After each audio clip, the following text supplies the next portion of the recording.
mga mi, and for today's video nga, isamahan nyo kami sa aming Sunday ganap. At eto nga, nag-grocery kami dito sa Walter. At eto nga, pagpasok namin dito, etong dalawa, eto agad ang inunang tinignan mga mi. Wala naman silang balak bumili ng sasakyan mga mi dahil sa dami ng bayarin at gastusin namin ngayon.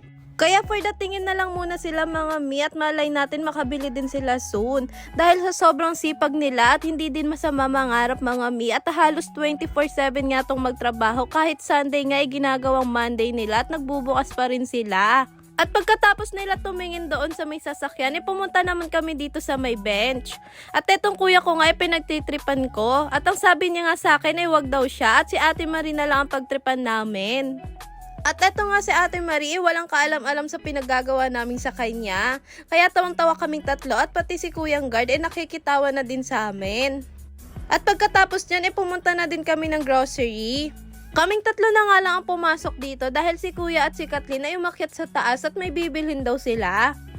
At inuna namin itong mga nasa bungad na para hindi na kami bumalik mamaya. At eto si Ate Marie kumuha na ng orange at mushroom. At kumuha na din siya ng kimchi at ang sabi niya sa akin ay maghiwalay na kami para mas mabilis kaming matapos. At eto kinuha ko na yung mga wala sa bahay at eto nga yung bawang na naalala ko.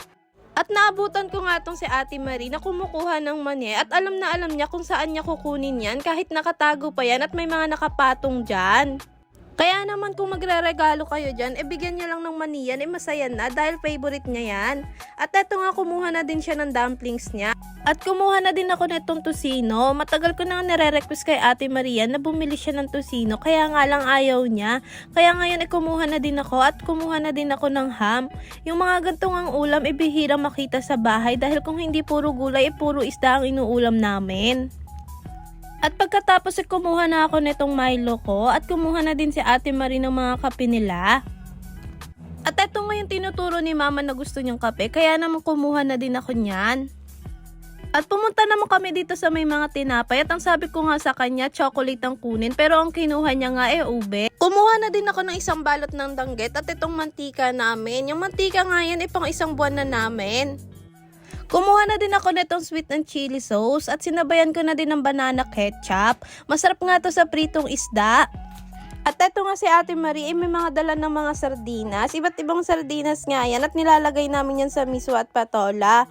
At etong si Mama sabi niya ubos na daw yung sunrocks namin. Kaya naman kumuha na ako ng malaki para hindi na siya maubusan dahil halos araw-araw siyang naglalaba. Hilig nga ni Mama maglaba at etong si Ate Marie naman kumuha na netong corn beef at nahulog pa nga dahil sa sobrang dami niyang kinuha. Pagkatapos naman kumuha ako nitong century tuna at nagkaroon pa nga ako ng problema dito dahil ang dami kong kinuha at isang kamay lang ang hawak ko. Pagkatapos kumuha siya ng dalawa niyan dahil ang sabi niya masarap daw yan. May mga pagkain talaga na masarap sa kanya at para sa akin hindi naman masarap. Pumunta ako dito sa may mga biskwit at kumuha ako. Ngayon ko nga lang napansin habang nagbo-voice over ako, naparami ata ang kuha ko ng mga biskwit. Dahil kumuha ako ng blueberry, presto at itong waprets. Tapos kumuha pa ako ng tiger tsaka netong ribisco.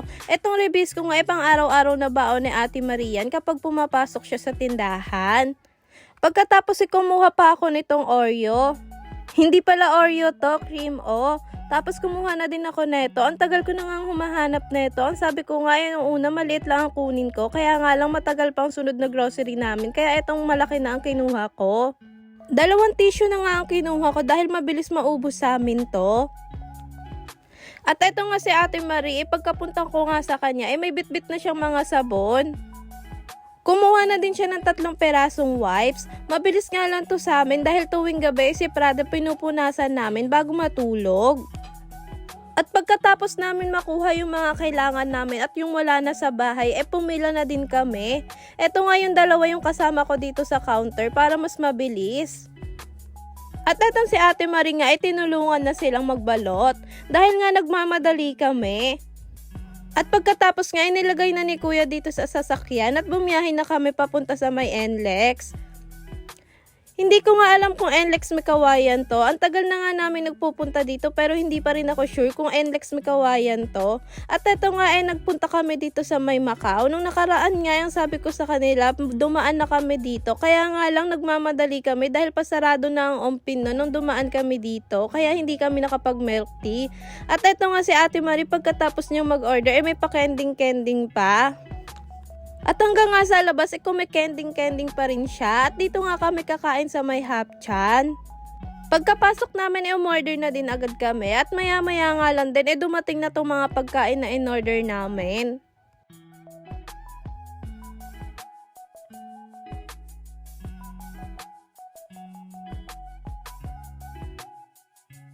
At habang kumakain nga kami, umabot na kung saan-saan yung mga pinag-uusapan namin.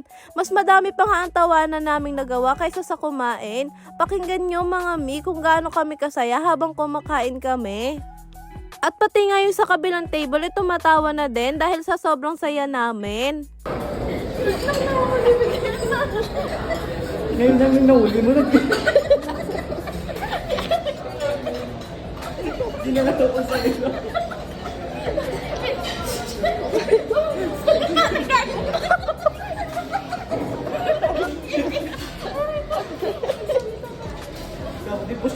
Naiiyak na nga sa kakatawa itong si Ate Marie at itong sa kabila ko naman si Mama ang sinasabi sa amin, dalian na daw namin dahil 9:30 na at anong oras na? Hindi nga sanay sa gantong oras si Mama dahil 9:30 na nga at doon sa probinsya alas 8 pa lang natutulog na sila. Pagkatapos namin kumain at magtawanan doon, lumabas na din kami papuntang parking at etong si Ate Marie nga may kung ano-ano pang action. At hanggang nga sa makaabot kami sa sasakyan, tawanan pa rin kami ng tawanan. At hanggang dito na lang ang video na to mga mi. Salamat sa paglantaw at huwag nyo kalimutan i-like at i-follow tong page ko. Bye-bye!